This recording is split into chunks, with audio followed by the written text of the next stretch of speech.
ఓం శ్రీ గణేశ శారదా గురుభ్యో నమః. ఇప్పుడు ఈ భగవద్గీత 2వ అధ్యాయంలో నుండి 40వ శ్లోకం నుంచి ఈ ఆత్మను ఎలా నిగ్రహించుకోవాలని చెప్పే విషయంలో కర్మయోగం ద్వారా ఎలా చేయాలో భగవాన్ వివరిస్తున్నారండి. ఆయన అంటారు, నేహాభిక్రమ నాశోస్తి ప్రత్యవయో నవిద్యతే. ఏమంటే కర్మయోగం చేస్తున్నామండి, దాంట్లో ఏమైనా ఇబ్బందులు ఉంటాయా, లేకపోతే కొద్దిగా చేసి మానేస్తే ఏమైనా ఇబ్బందా, ఇటువంటివన్నీ అనుమానాలు వస్తాయేమో అని చెప్పి అంటున్నాడండి.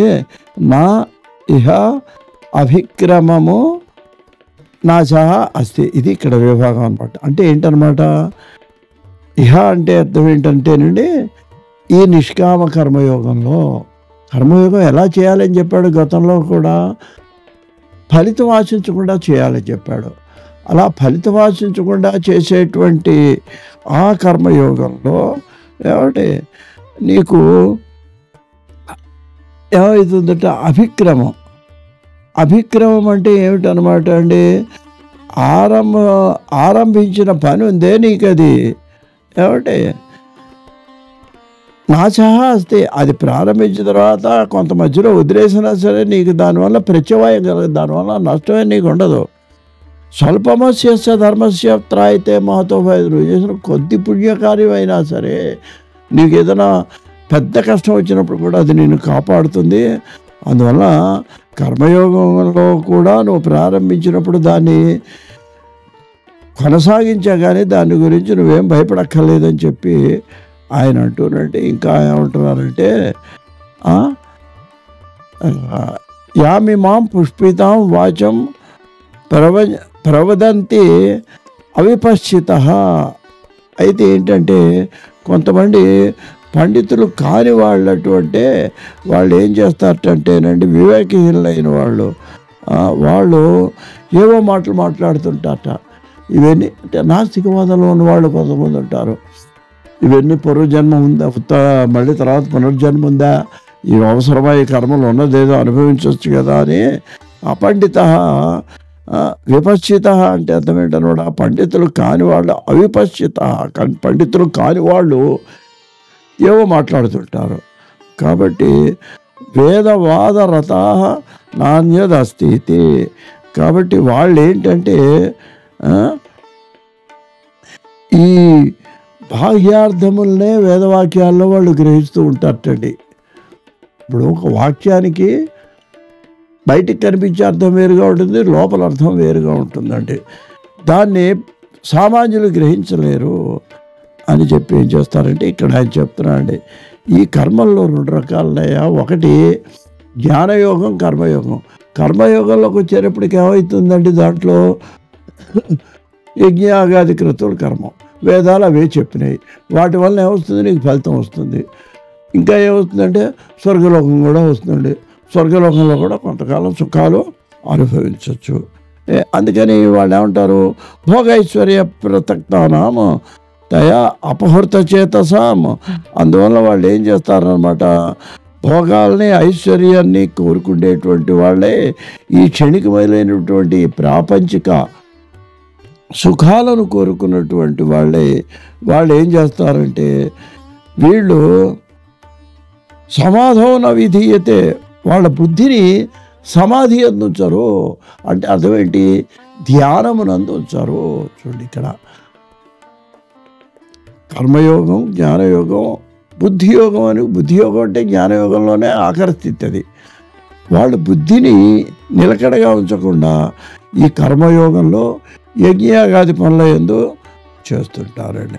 కాబట్టి మనం గమనించాల్సింది ఏం చెబుతున్నాడు చూడండి ఇక్కడ, త్రైగుణ్య విషయీ వేదా నిస్త్రైగుణ్యో భవార్జున.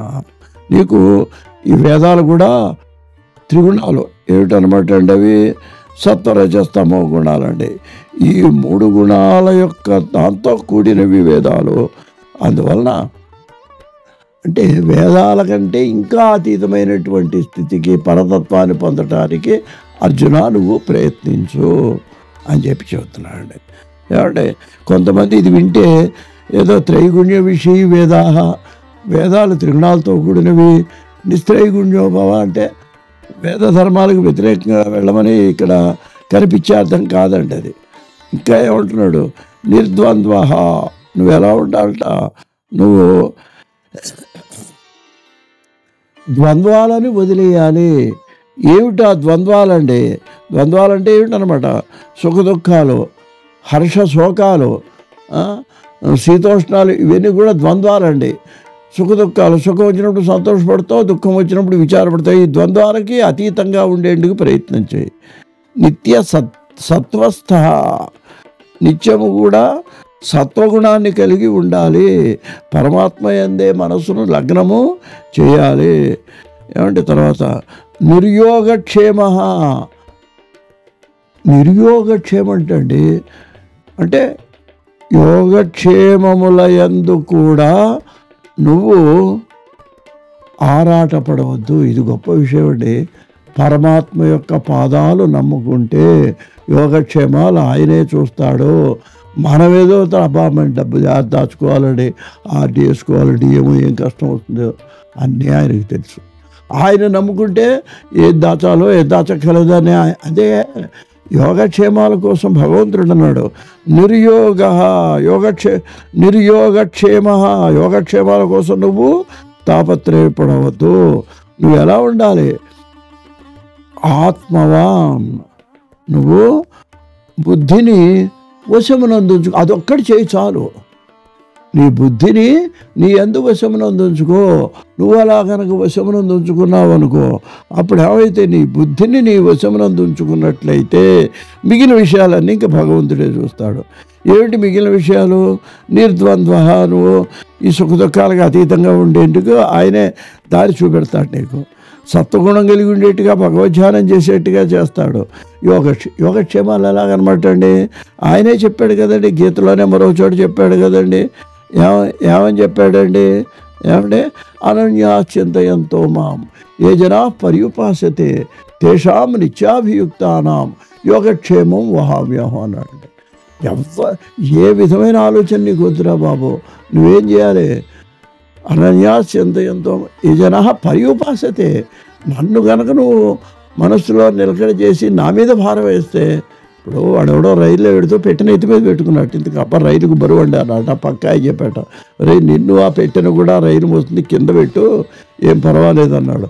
అలా మనం తాపత్రయపడుతుంటాం, ఏదో మనమే నెత్తి మీద పెట్టుకొని మొయ్యాలని, అక్కలా పక్కన పెట్టినా అని మన బాధ్యత కదా, భార్య పిల్లలు అందరి బాధ్యత కూడా ఆయన నమ్ముకుంటే ఆయనే చూస్తాడు. అందువలన మనం ఏం చేయాలి, బుద్ధిని నిగ్రహించుకోవాలి, బుద్ధిని నిలకడగా ఉంచుకోవాలి. ఈ ఒక్క పని మనం చేయగలిగితే మిగిలినటువంటి పనులన్నీ భగవంతుడే చేస్తాడు అని ఈ యొక్క ద్వితీయాధ్యాయంలో చెప్పడం జరిగింది. స్వస్తి.